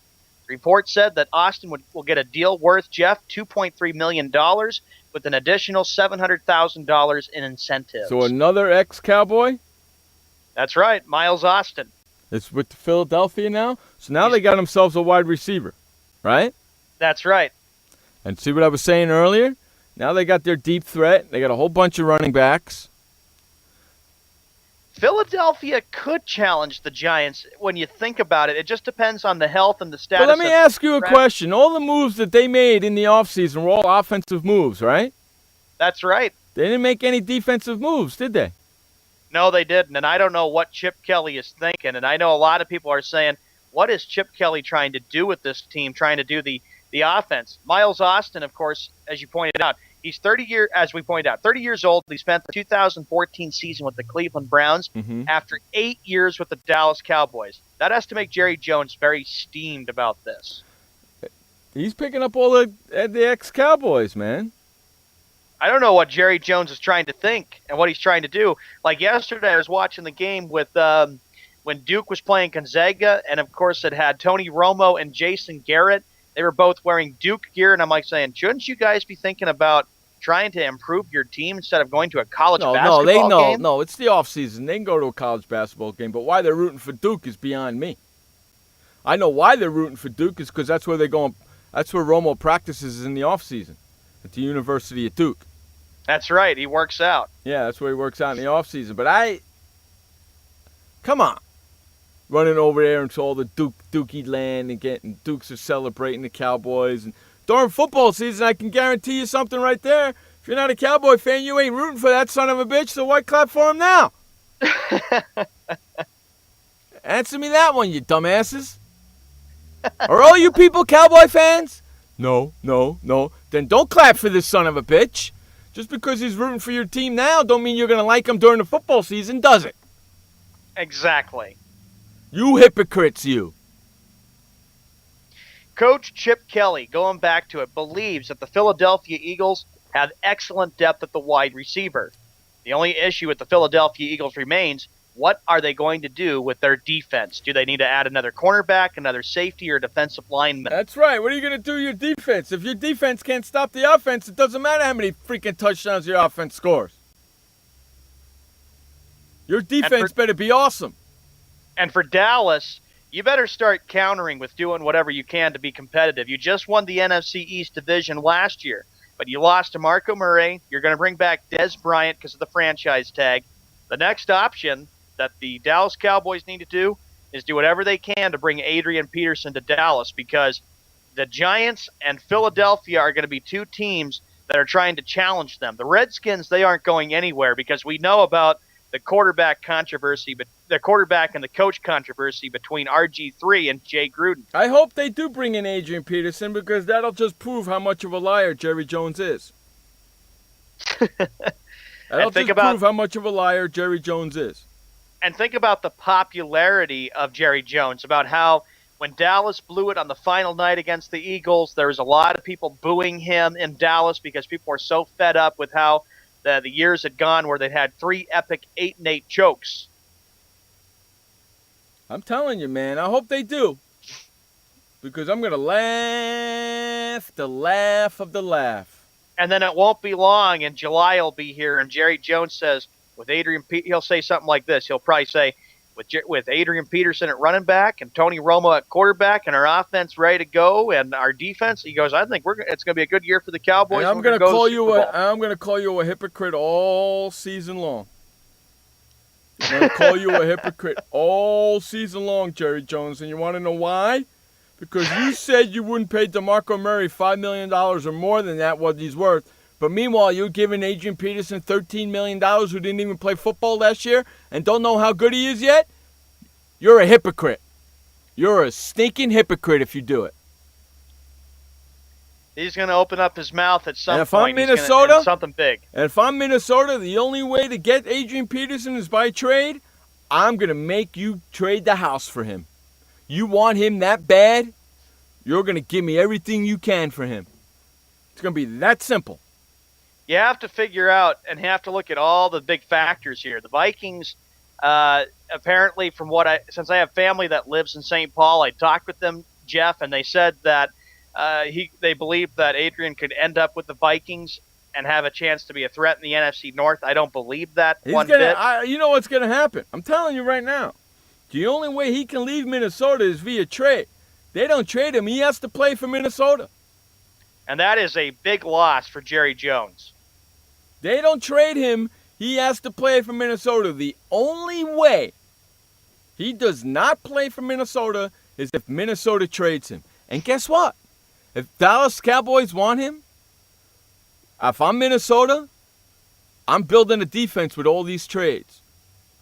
With this trade right here. I want this guy, and I want that guy, and I want your draft pick. That's what I want. If you want Adrian Peterson, that's what it's going to cost you. Yeah, and Jerry Jones knows that he needs a running back desperately, and he'll have to do everything in his power to try to get AP to come to Big D. If I'm Minnesota, to be real vindictive to Jerry Jones, you really want to screw them up? Take 2 of their offensive linemen that they have now and take 2 of their defensive guys, and you'll screw their team up really good. That's what you want. Nothing less. That's what you want. You want Adrian Peterson that bad? I want this guy, I want this guy, I want this guy, I want this guy, and I want your draft pick. That's what I want. You want Adrian that bad? That's what I want. 42 minutes after the hour. Here's what Shabba says. The Vikings quarterback, Teddy Bridgewater. And I've heard some good things about him, Shabba. He still has to kind of grow as a quarterback. He's not all the way there yet. has a long way to go. So yeah, charge Right. Jerry the world for AP. You take two of Jerry's offensive linemen that started last year that were so good, decimate their offensive line in a little bit. Then you take two defensive guys, decimate their defensive side a little bit. They got to rebuild just to get one guy. And I'll tell you something. You take two of their offensive linemen, Dallas's offensive linemen, now that offensive line ain't so good no more. Now Adrian Peterson's got a little bit of trouble, a little bit of a problem. And with Tony Romo in his mid-30s, he's going to be I'm telling 35 next month. You know that he doesn't have very many years left in the NFL. You want to decimate Dallas Cowboys with this trade? You want two starting offensive linemen from last year and two defensive guys, whether they're linemen, linebackers, safeties, I don't care. Decimate that team right there on the spot. And then Jerry Jones will be fed up. He'll probably think, look at all There's that no money way. I wasted to get Adrian Peterson. There's Now look at no my team. way Jerry Jones is going to do that for one guy. And then on top of that, have to pay him $13 million? The only way he's going to be able to pay him $13 million if he gets rid of four really good guys that have a lot of money coming to him. That's the only way. So if I'm the Vikings and I know Adrian Peters wants to go to the Cowboys, I know the Cowboys want him, I'm the Vikings GM, this is what I want, nothing else. That's the trade. You don't want it, you don't get Adrian Peterson. That's it. Play hard. Minnesota, play hardball with every stinking team that wants to trade for him. Not just the Cowboys, every team. Every stinking team. You do that, guess what's going to happen? He's going to end up on Minnesota. That's what's going to happen. That's right. Any team that comes calling, you want top guys from their team. If Adrian Peterson is that good, everybody says he's dynamite. If he's that good, then it's worth it. Not the $13 million, but come on. See, that's the problem right there. He's got a price tag of $13 million. One player. That's right. That's the problem. And that's the problem indeed for Jerry Jones and what he has to try to do to find himself a really good running back. And on that note, it's 45 minutes after the hour. We have to run to our final commercial break of the day. You're listening to Jeff Escow and Showman on Sports World Radio. I had PTSD. Once I was back from Iraq, I was distant from everybody in my family. We had a reunion of our unit, and you'd hear these spouses say, is your husband doing that? My husband's doing that too. I thought it was just us. And really understanding that, hey, this is a common experience. I learned more to listen to what he was saying, and that made it easier for me to understand where his pain was coming from. Warriors should know that resources are available. Learn more at realwarriors.net. Every parent wants the safest and healthiest products for their family. That's why I created The Honest Company. I was just a concerned mom with a crazy dream. A wish that there was a company that I could rely on that did all of the hard work for me. I'm Jessica Alba, and The Honest Company was my dream. LegalZoom has helped 1 million businesses successfully get started, including Jessica's. Launch your dream at LegalZoom today. Call us. We're here to help. Confusion ever someone or have sudden you trouble had speaking, understanding? Understanding trouble? Have you sudden have or speaking someone ever confusion? Have you ever had sudden confusion, trouble speaking, or understanding someone? It could be one of the 5 signs of stroke. Sudden weakness or numbness of the face, arm, or leg. Sudden trouble with vision in one or both eyes. Suddenly having trouble walking or difficulty with balance. Or a sudden intense headache that comes out of nowhere. If you or someone you know has any of these symptoms, don't wait. Call 911 immediately. You could make a difference in someone's life, someone you love, maybe even your own. It's late until, wait, don't too. Don't wait until it's too late. Time lost is brain lost. Find out more at powertoendstroke.org. Brought to you by the American Heart Association, American Stroke Association, and the Ad Council. Hey everybody, this is Sky. And when I want to know what's going on in the wonderful world of sports, I tune to Sports World Radio.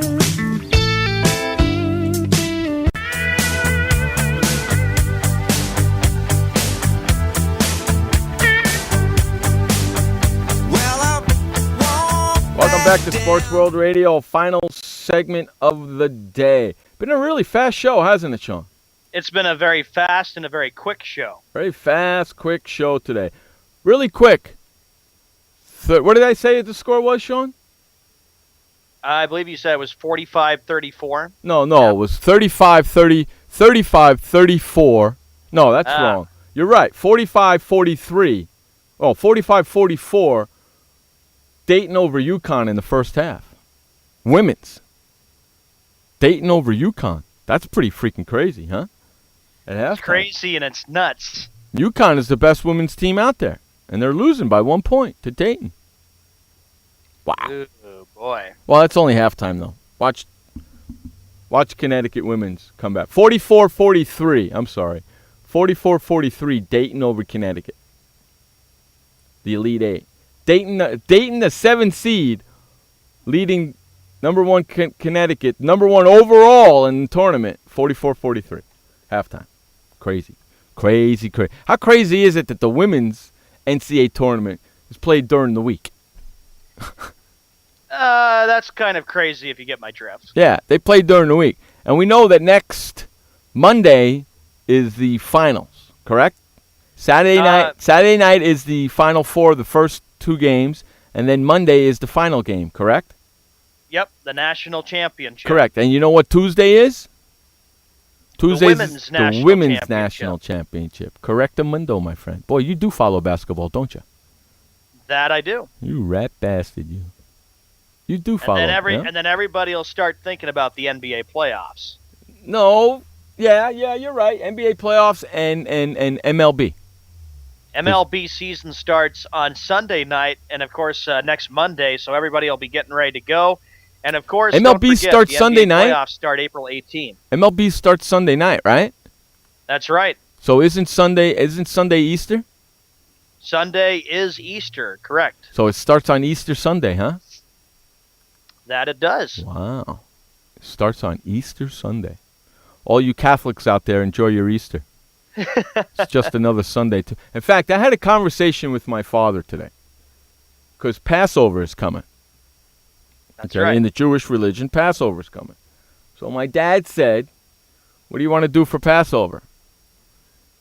You know what my response was? What was that? Let's pass right over it. We'll pass over it. I said, Dad, let me ask you the last time. When was the last time we celebrated the Jewish holiday around here? When your mom was alive? I go, exactly. Exactly. We were never that religious to begin with. The only reason why we celebrated them is because my mom remembered and reminded us to do it. She's not around no more, unfortunately. So we don't get reminded. We pass over Passover, we pass over Hanukkah, we pass over them all. I said, let me ask you a question, Dad. Do you really want to go spend money on food? Matzo ball soup and all this stuff? Why? We'll just do what we normally do. What's the big deal? Why waste all that money? Yeah, you're kind of right, aren't you? Damn right I am. What's the big deal? We're not really religious anyway. What's the big freaking deal? That's the thing about Easter, Jeff. You'll just take it as a regular holiday. Well, You'll it's not. Easter. Not a regular holiday. You'll just say, I'll just take it as another day. Yeah, Easter doesn't mean, I'm sorry, this has probably pissed a lot of people off, but Easter doesn't mean crap to me. Doesn't mean, it's just another Sunday. Doesn't mean crapola. And even though it's a day that says Christ has risen. Well, I'm not I'm not Catholic. I'm Jewish. So it doesn't matter to me. Okay? And to top it all off, Sean, I live right next door to a church. Right next door. I can open up my window right now and see the church. I live right next door to a church, dude. Do you know how loud it gets on Easter here at the church? Holy, I'm going to say do you very know? loud. I'm going to tell you something right now. My dad won't be around all weekend because he'll be at his girlfriend's house. So on Easter, do you know what my street's going to look like with all the cars on it for everybody going to church? It's going to be packed. I could put a lemonade stand out there and sell lemonade and make a freaking fortune. You know, I could put an iced tea stand out there at like 12 o'clock. You know, because Shabba goes, maybe the place will burn down. No, we don't want that, Shabba.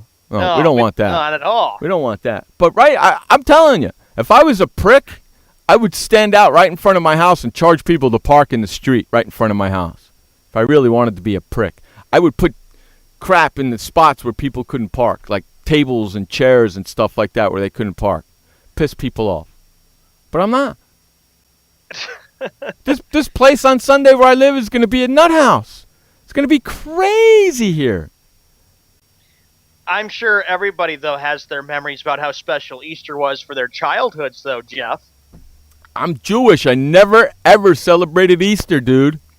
Never did. Easter? Oh, yeah, I know. Just like with Christmas. Heck with that. Easter is a Catholic holiday. We are Jewish. Okay, we did not celebrate Christmas until my sister had kids. Okay? My whole childhood growing up, the only thing we celebrated was Hanukkah. We never celebrated Christmas. Never. I believe it. All my friends studied about that. All my friends around me, they were all Catholic. They all celebrated Christmas. Except me and my buddy Larry. We were the only Jews of the group. We celebrated Hanukkah. They celebrated Christmas. I'll tell you one thing, though, man. Me and Larry went over their houses for Christmas and ate like a bunch of banshees. All the time. You know, that's how it was for us growing up. I was the Jewish, me and Larry were the Jewish guys, and all our other friends were the Catholic people. It didn't freaking matter. I'll tell you something.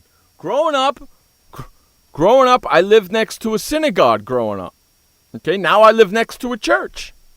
I got all my bases covered, all my gods covered. The Jewish gods and the Catholic gods. I got them all covered. I grew up next to a synagogue growing up. Now I live next to a church. I lived next to this church for 20 years. I got all my bases covered. But no, I never ever celebrate. My ex-wife was Catholic. Every Easter, she'd go to her dad's house for Easter. You know what I do? I stay home and chill out and do nothing. Because I don't celebrate Easter. Okay? When we were together, I used to have to go to the Christmas parties for her family and all that. I did that. And then when we were together, I went to the Easter parties because we were together, and you know. But when we were dating, no, I'd get the hell out of here. Go, have a good time. I'd stay in home, have a good time. No, not gonna work for me. Not that way. Not gonna happen. Not gonna happen. So this Sunday, my neighborhood is gonna be rocking and rolling. There'll be cars I might even stand outside and sell red. You know how they have the red Solo cups? You know those red Solo cups? Yeah. I might stand outside because I got a whole bunch of them now. I might stand outside, red Solo cups. 50 cents for a cup of iced tea. 50 cents cup of iced tea. You know, I wouldn't mind that. I'll just sell a bunch of iced tea out there. Make a quick freaking $100 for the day and be happy. And then, of course, that would make them happy after they sang Alleluia, Christ is risen. Right, and I'll stand out there after they get out of church, and I'll sell some ice cream to them. You know, we'll do iced tea as they're going in and ice cream as they're coming out. Because I can guarantee you something, and it happens every Easter. The ice cream man finds a spot by the church, parks there and waits for everybody to come out of church, and then turns on his music and sells a crap load of ice cream after everybody comes out of church. The hell is that all about? Maybe I'll do it this year. Maybe, you know what? I got a better idea. I'm going to stand outside with a little barbecue and I'm going to sell hot dogs. Probably people who would say, what do we want to do with hot dogs? It's church for morning that we're going to. No, dude, are you kidding me? Yeah, they want to come out of church and they're hungry. They grab themselves a hot dog for $1. I'll be selling hot dogs for $1. Are you kidding me? I'll make a fortune. Just as long as they don't go into your studio. No, I'll do it right outside of my garage. right outside of my driveway. Right outside of my driveway, I'll set up my tent that I got out there. Hot dogs, $1. Hot dogs and soda, $2. That'd be perfect. Then you can do it right after they get done with their services, which is like 11:30 or 11 a.m. Right. They have an early service, then they have a mid service, and then they have a late service. I'll sell hot dogs all day. I'll make a couple of $1,000. Be rich by the end of Easter Day. How great is it? First hot dog, David Ortiz.